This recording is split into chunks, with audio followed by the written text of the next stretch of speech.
Hello, everyone, and welcome back to Everyday English. I'm Peter, and today we're exploring a topic that touches every one of us, our daily routine. Not just the mechanics of wake up, work, sleep, but how to turn those everyday moments into vivid, engaging English. Stories that reveal who you are. Over the last few years, I've realized that simply knowing grammar rules isn't enough. The magic happens when you notice the little details in your day and learn to describe them with precision, color, and confidence. In this video, you'll hear 3 different people, a student, a cashier, and a homemaker, describing their daily routines, while we explore essential English vocabulary and expressions along the way. A few years ago, I found myself stuck in a rut. I could understand movies, follow podcasts, and even read complex articles in English, but when someone asked, "What did you do today?" I'd freeze. My answer was always the same flat list. I woke up, worked, ate dinner, watched TV, went to bed. I felt like my English was missing its heart and soul. One morning, though, everything changed. I decided to observe my day as if I were a writer, noting the aroma of my coffee, the rhythm of my commute, the small victories and frustrations at work. As I practiced describing these moments aloud, something clicked. My language came alive. I started using precise verbs, colorful adjectives, and smooth connectors. My routine became my English laboratory, and each day's story sharpened my fluency. Today, I want to share that process with you through 3 real-life voices, and then break down the vocabulary, expressions, and learning tips that will help you transform your own daily routine into a powerful English practice tool. Ready? Let's dive in. 1. Sophia, the university student. Hi, I'm Sophia, a third-year psychology student. My daily routine is a whirlwind of classes, study sessions, and quick pit stops for coffee. Here's how my typical day unfolds. I wake up at 6:45 a.m. to my alarm's gentle chime. I hit snooze once, maybe twice, before finally rolling out of bed at 7. I freshen up, brush my teeth, and throw on whatever's clean in my closet. By 7:20, I'm brewing a strong cup of coffee. While it percolates, I skim the news headlines on my phone and pack my backpack, laptop, notebooks, a granola bar. At 8, I dash out to catch the campus shuttle. The ride takes about 15 minutes, and I usually review flashcards in the back seat. My first lecture starts at 8:30, Introduction to Abnormal Psychology. So I race across the quad to the building, panting but excited. Mid-morning, I meet up with my study group in the library. We cram flashcards, debate theories, and quiz each other until noon, when I grab lunch at the student cafe. I'll often debate whether to grab a salad or indulge in the veggie burger. Today, I went with the burger. Afternoons are for labs and tutorials. I sit through a data analysis workshop, then head to the psychology lab to assist in an experiment on short-term memory. I sketch participants' responses and enter data into our shared spreadsheet. By 5 p.m., I'm usually done with classes. I stop by the campus gym for a quick workout, 15 minutes on the treadmill and some light weights. At 6 p.m., I return to my dorm, heat up leftover pasta, and eat while catching up on a drama series. Evenings are about winding down. I'll read a chapter of my favorite novel, text my family, and then write a few lines in my journal, Lights, out by 10:30 p.m., so I can catch at least 8 hours before tomorrow's adventure. In this student's routine, we encounter several useful expressions commonly used in academic and everyday contexts. Phrases like cram for a test, to study intensively right before an exam, pull an all-nighter, to stay up all night studying, and grab a quick bite, to eat something fast, are authentic, conversational, and frequently heard. Among students. Learning how these expressions are used in context helps learners develop natural fluency and cultural understanding of student life in English-speaking countries. Tips for you. Varied connectors. Sophia uses a wide range of connectors. While, then, by time, at time, to structure her narrative. Practice these to make your speech flow. Action-packed verbs. Replace bland verbs like go with dash, race, or stop by for more vivid descriptions. Routine collage. Create a list of 10-15 actions you do each morning, afternoon, and evening, and mix them with connective phrases to build a full narrative. Now that we've walked through the structured yet hectic day of a student, let's shift our focus to a completely different kind of routine, one that revolves around speed, precision, and customer interaction. Let's take a look at the daily life of a cashier. 2. Marcus, the supermarket cashier. What's up? I'm Marcus, and I work as a cashier at Greenleaf Grocers. My days start early and move at a brisk pace. My alarm rings at 5:15 a.m. I yank it off the nightstand and stumble into the bathroom to splash water on my face. No coffee yet. I chug a glass of water and grab my uniform from the chair. By 5:45, I'm out the door and hopping on the city bus. The store opens at 6:30, but I like to get there early to prep my register, count the till, log in, and stock my area with shopping bags and receipt paper. At 7 a.m., the doors open. I greet each customer with a warm, good morning.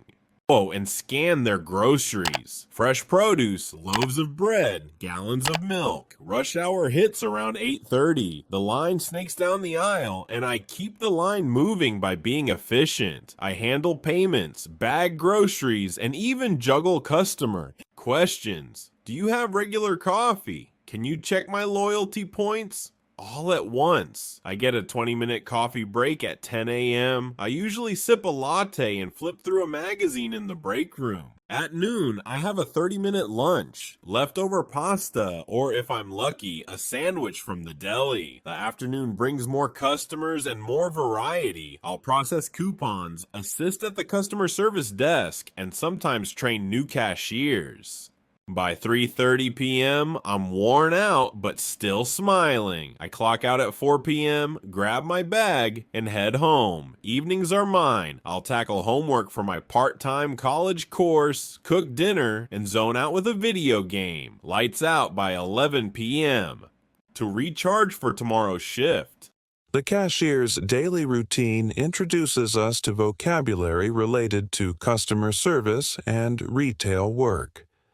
Expressions like clock in, to officially start work, handle transactions, to manage payments, and deal with customers, to assist or interact with clients, are essential for anyone working in or preparing for service jobs. These terms can also be helpful for learners who want to improve their workplace communication skills in English. Tips for you. Workplace vocabulary. Cashiers use many specific verbs: count, scan, bag, process. Learn these in context by watching. supermarket vlogs or role-playing checkouts. Phrasal verbs. Marcus peppers his speech with phrasal verbs: stumble into, hop on, keep the line moving. Phrasal verbs are essential for natural English.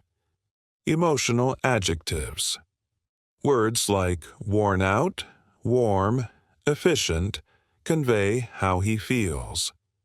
Practice saying, I was worn out versus I felt efficient. From the fast-paced world of checkout, counters, and customer queues, we now move into a space that's just as busy but often goes unnoticed: the home. Let's explore the daily routine of a homemaker whose day is filled with tasks that require care, multitasking, and endless energy.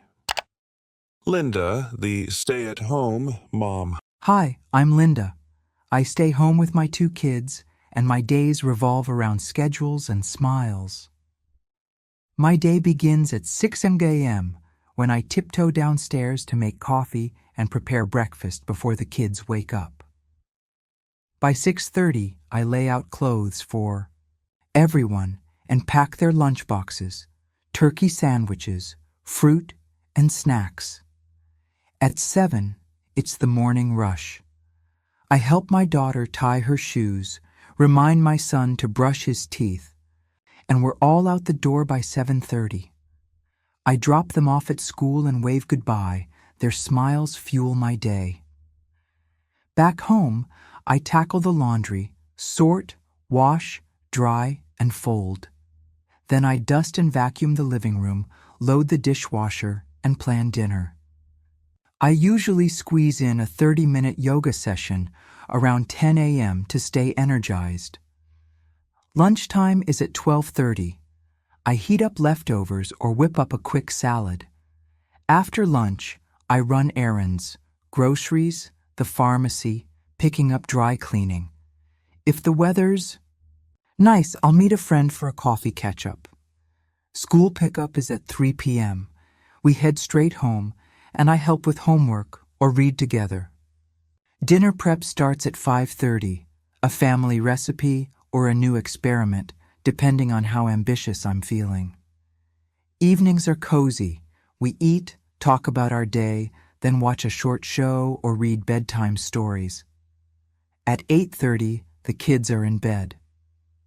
I'll tidy up, organize for tomorrow, then relax with a book before lights out around 10 p.m.